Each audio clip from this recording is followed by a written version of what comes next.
Hello everyone and welcome to the actual episode 6 of Music of the Week. I got it wrong last time, it was episode 5.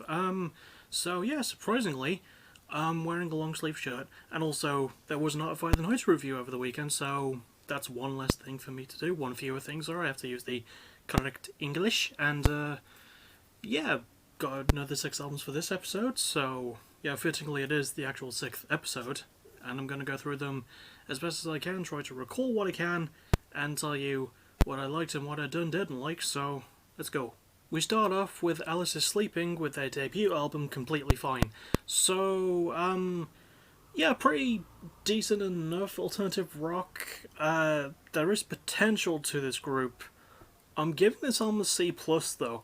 There was quite a bit of it that was just, like, dragged on. It takes a while to really find its feet, and when it doesn't really break out of its habits. It's good enough alternative rock / post-grunge, but doesn't really do anything new, and I feel bad because there's a lot of people giving it really good, like, praise, and I'm like, yeah, I see the potential, but they didn't fully act on it, you know. I wanted something a bit more, a bit faster. You know, it's a debut, benefit of the doubt and all that, but there was so much that could have been done a little bit better about it. It's still not bad, and might be worth a listen, but I can't give it a grade higher than C+. I just can't. I want to, but I can't. Next up, we have another debut, Basilica, with their self-titled. These are a band that formed about 5-ish years ago. They're from America, and I'm giving this one a B+. I thought this was a really enjoyable, really good metal album with a good hardcore punk lean. I feel like this is what Portrayal of Guilt kind of wanted to do, but were holding themselves back from doing, and the lead singer of Basilica has like a lot of really good snarl to his voice. You know, he's got that grit that I really like when it comes to this particular style of metal, so props to him, props to everyone. This is a surprisingly well-produced album too, so could be worth seeking out. I actually think this is a really solid debut, and I'm looking forward to seeing what these guys drop next. For a band that's only been around for about half a decade, to drop a really good debut like this, good stuff. There are a few things holding it back, but I don't want to go into too much detail because this album is still super fun and you should give it a go. And next up we have another debut, bloody hell they never seem to stop, Colossus with D-Genesis. These are another metal band, more in the blacky, deathy, metally sort of place, and they have the nerve to call this one a full length. There's only like 7 songs on it, and I'm gonna give it a C-. It's not completely terrible, and it does deserve some merit for just being like super in your face all the time, and sometimes I do like that. Most of the time I really don't, but I feel like this is a band that benefits most from just doing that all the time. But because of that, it just feels like a 27-minute long song stretched into 7 different bits, and it doesn't really work sometimes. But there is still some merit to it, I guess. You know, again, a debut. This band has not been around for a super long time.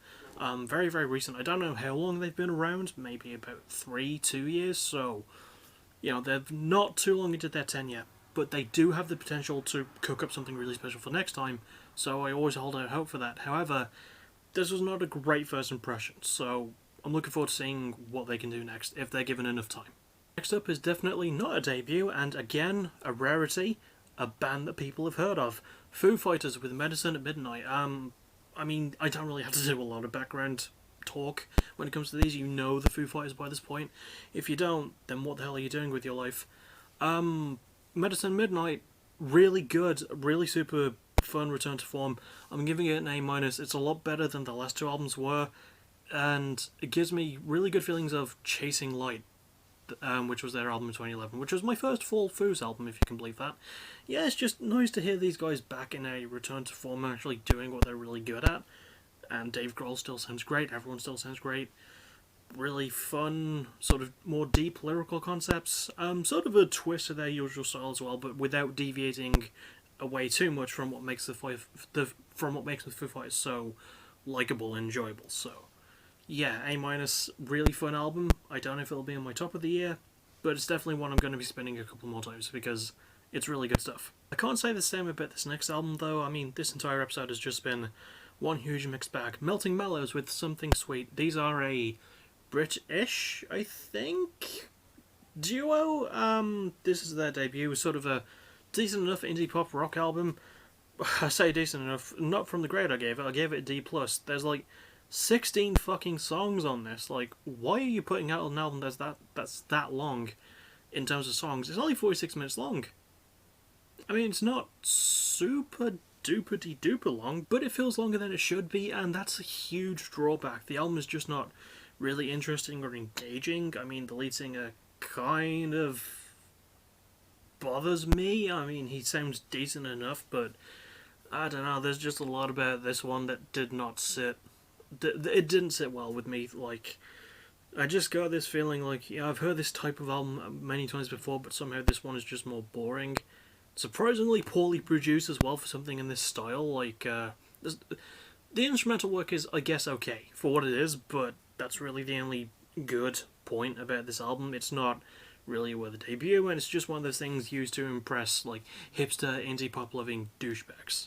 You know, totally the opposite of me, totally, but yeah, try and steer clear of this one, unless you're into the style, then maybe give it a go. There is a couple of decent tracks on it, at least. I mean, there's 16 songs, so you really have to fucking root around for the really good songs, but there might be something for you if you're interested in it. Me, personally, not so much. Not really going to go back to this one. However, this next album, I'm absolutely 100% in favour of. To Kill Achilles with Something to Remember Me By. I think this is their second full-length. I've been a fan of this band for a while now, and I just missed their first full-length. I'm going to go back and listen to it, though.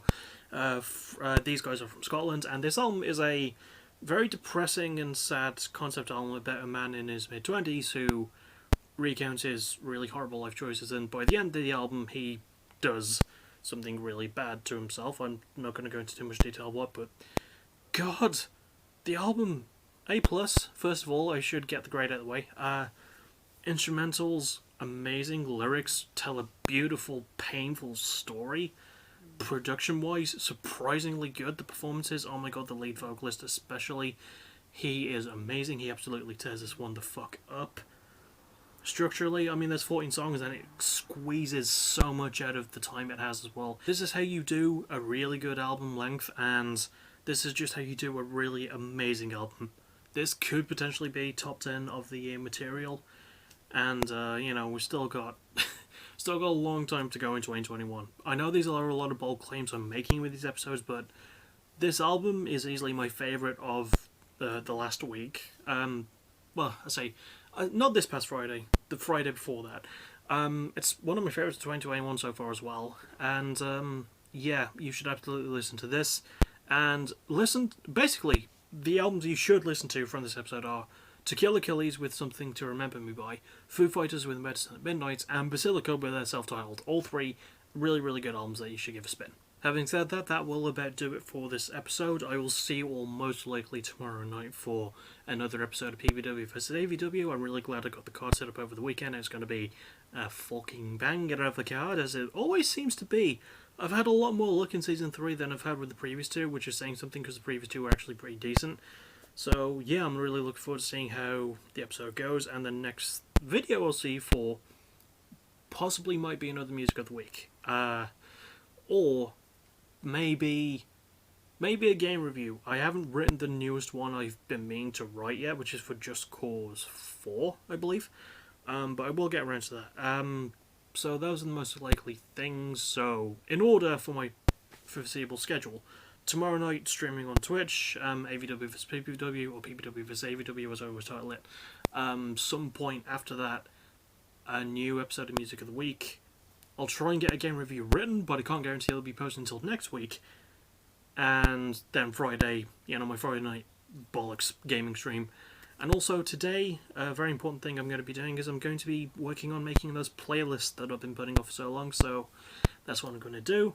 And I hope that you've all had a pleasant weekend of Valentine's Day, and I will see you all, possibly tomorrow. Hopefully tomorrow. As always, thank you for watching, you're awesome. Bye-bye.